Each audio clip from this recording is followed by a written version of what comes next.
अवतारत्रयस्तोत्रम्। ॐ मध्वहृत्कमलस्थितं वरदायकं करुणाकरं लक्ष्मणाग्रजमक्षयं दुरितक्षयं कमलेक्षणं रावणान्तकमव्ययं वरजानकीरमणं विभुं अञ्जनासुतपाणिकञ्ज निसेवितं प्रणमाम्यहम्।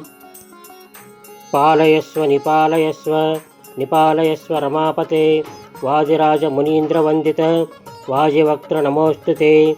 मध्वहृत्कमलस्थितं वरदायकं करुणाकरं लक्ष्मणाग्रजमक्षयं दुरितक्षयं कमलेक्षणं रावणान्तकमव्ययं वरजानकीरमणं विभुम् अञ्जनासुतपाणिकञ्जनिसेवितं प्रणमाम्यहम्।